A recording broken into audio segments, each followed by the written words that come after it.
to be here, and I'm so happy to be here during the holidays and to spread cheer. I think they let me do this once several years ago when Tracy Huff, who was my next door neighbor at the time, now Tracy Sweet, I believe, was receiving the award, and we got to do it downtown, the Eberhard Center. I don't know if anybody else was there. It was great because the guy from You Gotta Believe in New York, who wanted us all to adopt adults coming out of foster care, he was there. It was a great presentation, but it's a wonderful time to sit and celebrate all of the work that all of you do.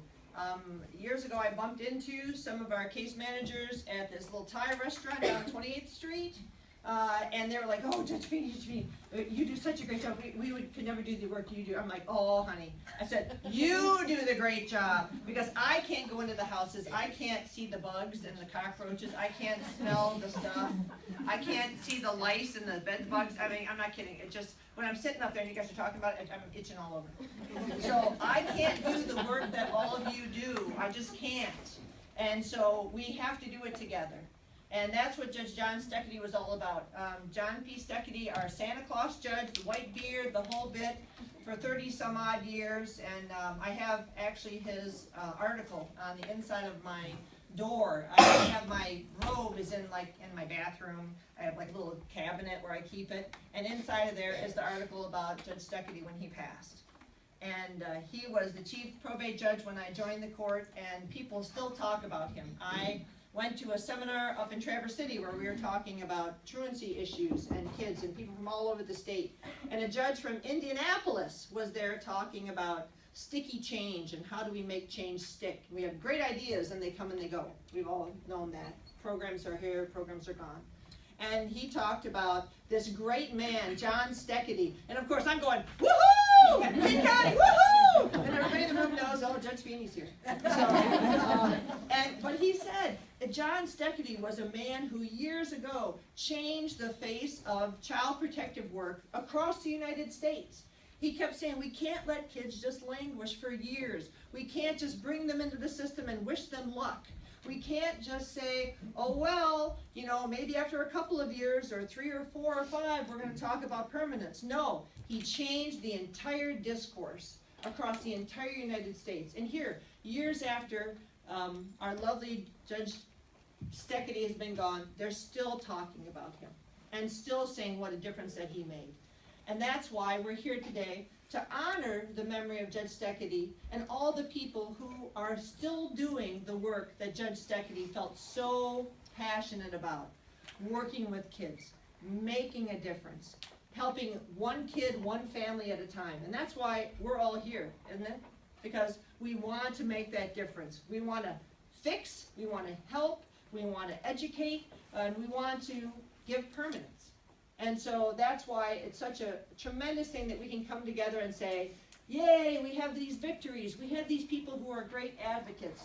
Yeah, we have some ones that maybe don't work out the way that we want them to, but hopefully on the other side after termination, yes, they're in loving families, and we're doing what we need to give these kids permanence.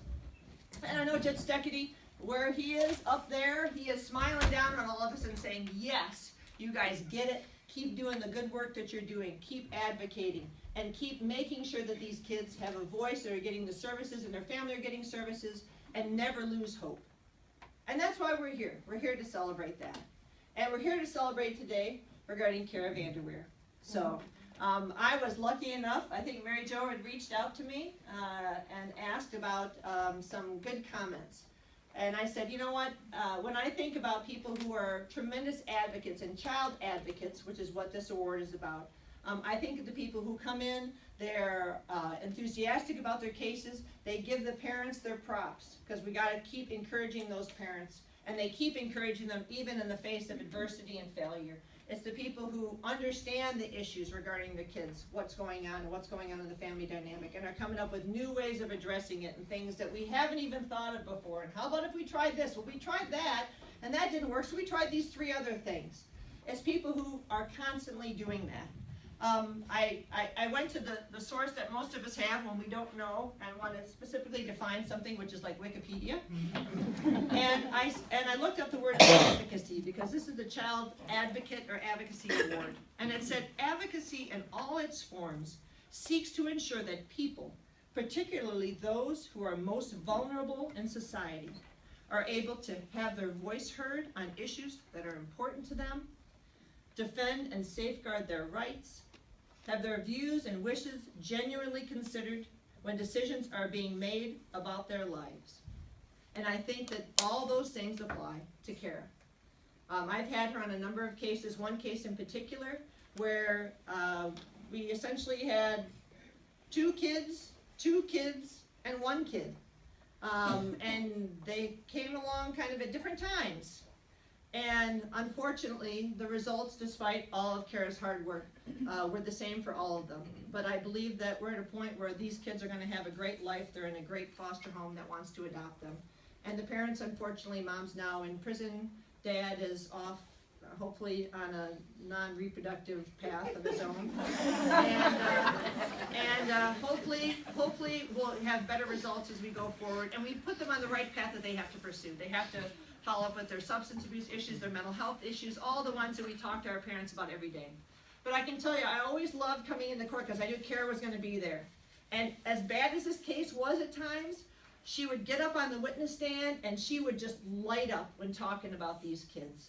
Even the two older ones who had some really significant problems, she would still find ways to say good things about them and the progress that they're making, and in these other areas where we still need some work, here's the other things that we're doing. And the two younger ones, so I guess the middle ones, well, we didn't have the baby, and then so the two younger ones, and how well they were doing. And it was like she was talking about her own nieces and nephews, or her own kids. And it was just this engagement that was going on. And same thing with the parents. She would always be sure to tell us all the great things that the parents were doing, even having to look kind of hard for the great things that the parents were doing.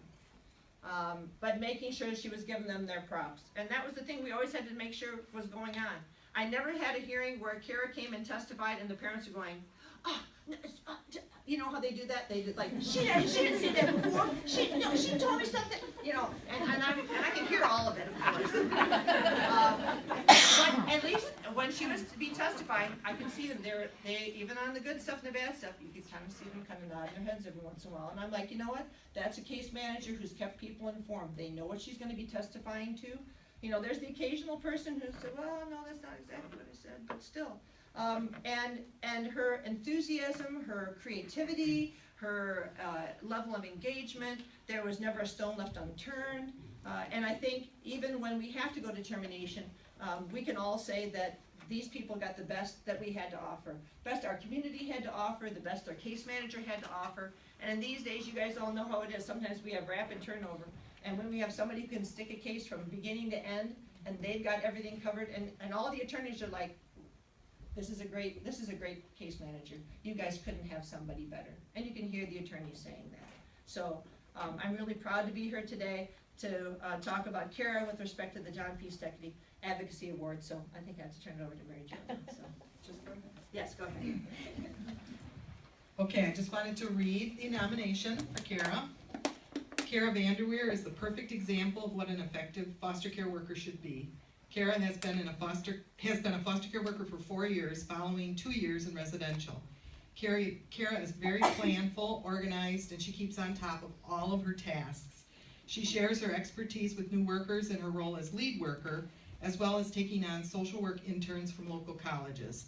She reads policy in spare moments to keep current, and she does these things with a smile and always a kind word for her coworkers. Kara has had 2 different cases where a parent has passed away during her case, and she's handled those with great sensitivity, thinking outside of the box to come up with unique plans to meet the needs of children dealing with traumatic losses. For example, despite guardianship with a relative, exploring how to make prison visits appropriate for the children with her mom that is incarcerated on charges due to dad's death. Kara also is great at advocating for the services medically fragile children need. She attends all of their many doctor's appointments, sometimes several per month, to ensure she has a solid understanding of each child's individual medical needs. She is excited to share even the smallest progress that a child makes and treats it like it was a huge milestone. Kara has been responsible for an ICWA case for the last year. She's done exceptional work ensuring active efforts with the family. However, in reality, Kara provides active efforts on all of her cases to ensure families are engaged and children's needs are being met. Kira's work on an out-of-county case has been challenging with all of the different expectations, but she smiles through it. Kira has had multiple show cause hearings on 2 parents for positive and missed drug screens, adding multiple trips to Lansing and time spent tracking down parents in order to serve them and return documents to the courthouse. This has eaten up days from her calendar, and yet she remains timely in paperwork. Despite this seeming like a futile process, Kira's determination and positive attitude has helped her master the process successfully.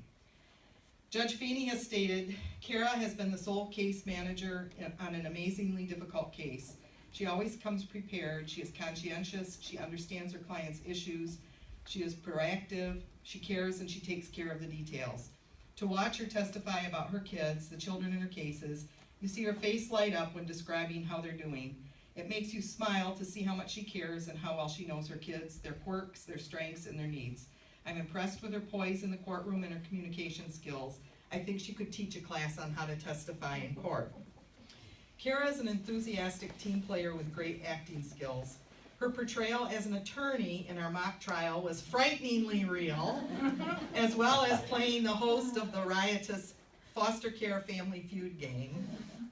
These are just a few examples of her willingness to step outside herself to contribute in a silly but meaningful way to the morale of her team. Kira's passion, positivity, and enthusiasm shine through all of her interactions and are contagious to those around her. And we love Kira, and we were proud to nominate her for this award.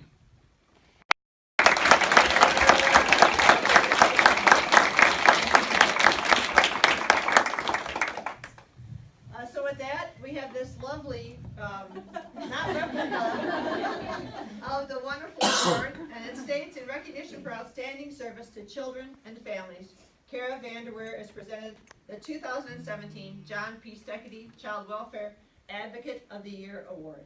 So.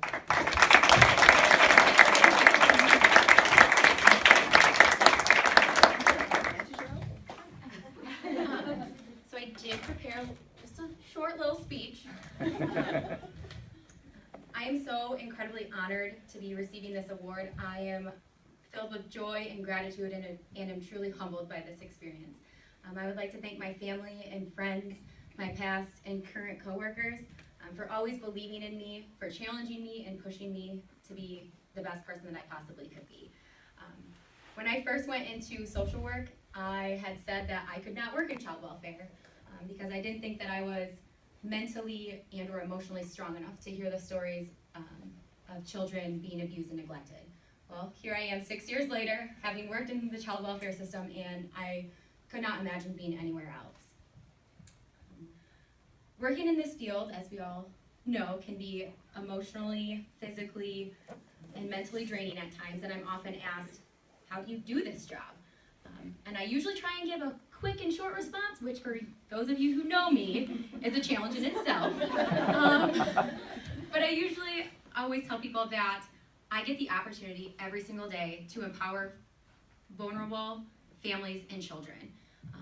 And that alone continues me working in this field.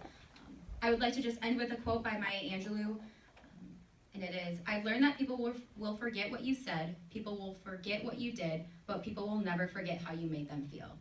Thank you all so very much, and I am truly honored.